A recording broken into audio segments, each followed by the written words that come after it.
नमस्कार, मैं मुकेश कुमार। मोतिहारी जिला के मधुबन प्रखंड क्षेत्र अंतर्गत मनपुरवा गांव में हो रहे 11 दिवसीय श्री श्री 1008 श्री रुद्र महायज्ञ के 9वें दिन विधानसभा की आचार समिति के सभापति सह अमनौर विधायक कृष्ण कुमार उर्फ मंटू सिंह पटेल यज्ञ परिसर पहुंचे। इस दौरान आयोजन समिति व आचार्य प्रेमभूषण दास जी के द्वारा उनको फूल माला पहनाकर तथा अंग वस्त्र ओढ़ाकर भव्य स्वागत किया गया। इसके उपरांत श्रद्धालुओं की भारी भीड़ के बीच उन्होंने देवी देवताओं के दर्शन किए। इसी क्रम में कथा पंडाल पहुंचे, जहां मंच से कथावाचिका अपर्णा किशोरी श्रद्धालुओं को प्रवचन दे रही थी। यहां भी आयोजन समिति ने महायज्ञ के पावन भूमि पर आने के लिए उनका आभार प्रकट किया व भव्य स्वागत किया। कथावाचिका के द्वारा राम कथा के 8वें दिन राम विवाह पर प्रवचन दी जा रही थी। इसी बीच उन्होंने श्रद्धालुओं को संबोधित करते हुए कहा कि हमारी सरकार माता सीता की जन्म स्थली सीतामढ़ी जिला स्थित पुनौरा धाम में भव्य सीता माता की मंदिर बना रही है। आइए सुनिए क्या कह रहे हैं आचार समिति के सभापति। आज बड़ी खुशी की बात है कि आज मधुबन की पावन भूमि पर महारुद्र और भगवान श्री राम की कथा हो रही है। हमारे सभी पूजनीय बंधु यहाँ उपस्थित हैं, सभी अभिभावक उपस्थित हैं, हमारी मातृ शक्ति के रूप में उपस्थित हमारी माताएं बहनें, नौजवान साथी, पत्रकार बंधु, सबसे पहले इस पावन भूमि को नमन करते हुए हम अपनी तरफ से आप सबको हार्दिक नमस्कार करते हैं, प्रणाम करते हैं। आज का जो अवसर है राम कथा का बड़ा ही पावन अवसर है। दीदी ने जैसा हमको बताया है, आपको बताया है, संस्कृति सनातन हमारी परंपरा रहे हैं और उस परंपरा को आगे बढ़ाने का काम यह यज्ञ समिति के सही अभिभावक नौजवान साथी कर रहे हैं। इसके लिए सबको भी हम बधाई देना चाहते हैं, धन्यवाद देना चाहते हैं, आभार व्यक्त करना चाहते हैं कि आप हमारे आने वाली पीढ़ियों को, हमारे आने वाले जनरेशन को बता रहे हैं किस तरह हमारे पूर्वजों ने सनातन संस्कृति को आगे बढ़ाने का काम किया है, उस विचारधारा को और आगे बढ़ाना है। हम जो भी पर्व मनाते हैं, जो भी संदेश हमारे प्रवचनकर्ता दीदी आई हैं, आपको अपना संदेश सुनाएंगी, कथा सुनाएंगी। हर कथा का, हर पर्व का कोई न कोई मर्म होता है, कोई न कोई संदेश होता है।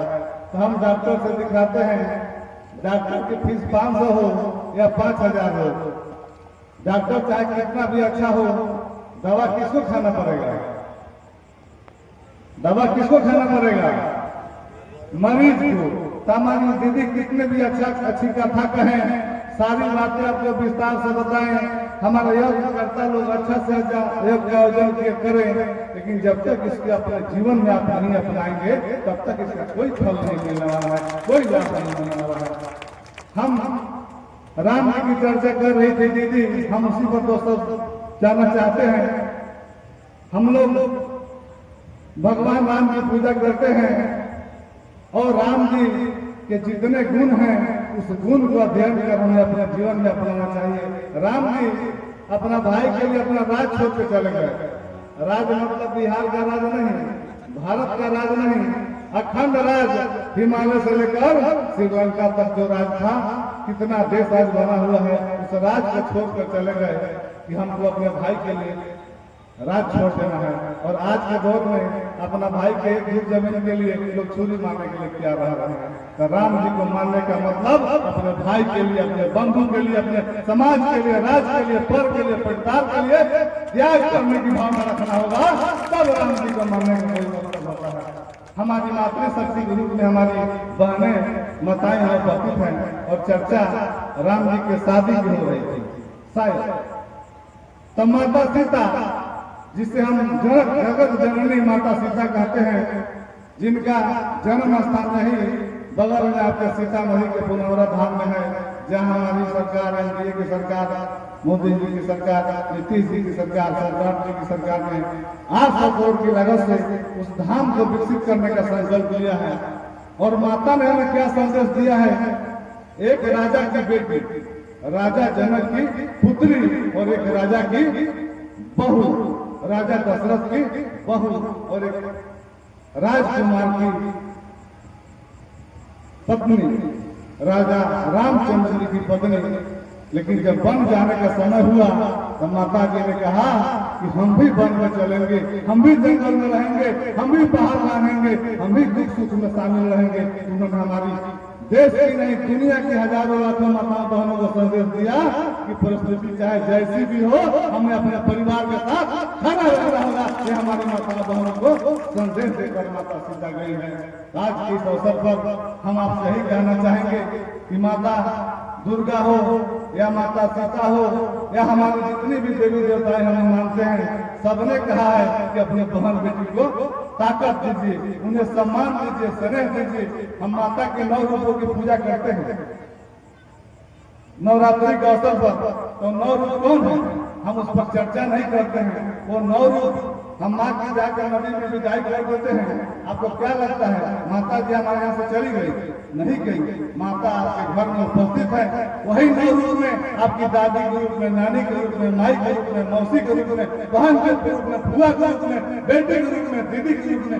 जिस तरह हम 9 रूपों में माता की पूजा करते हैं, उसी तरह अपने घर के 9 रूपों की पूजा करें। उन्हें मान सम्मान दे, स्नेह दे, प्यार दे, दुलार दे। ये माता खुश रहेगी तभी वो माता खुश रहेगी। यह माता दुर्गा हमारे बताया है। इसलिए माँ दुर्गा ने कहा कि अपने बहन बेटी को ताकत दीजिए। आप कैसे ताकत देंगे अपने बहन बेटी को? पहले लोग तीर से, तलवार से लड़ाई करते थे। महिषासुर का माँ दुर्गा ने बंद किया। क्या आज आपको महिषासुर कहीं दिखता है? कहीं आपको महिषासुर को देखे? नहीं देखे कि हमारे आपके बीच उपस्थित है, अभी भी उपस्थित है। भ्रष्टाचारी के रूप में, बलात्कारी के रूप में, अपराधी के रूप में, बीमारी के रूप में। तो उसका नाश हमारी बहन बेटियां कैसे करेगी? बताइए कैसे करेगी? हमारी बहनें यहाँ उपस्थित हैं।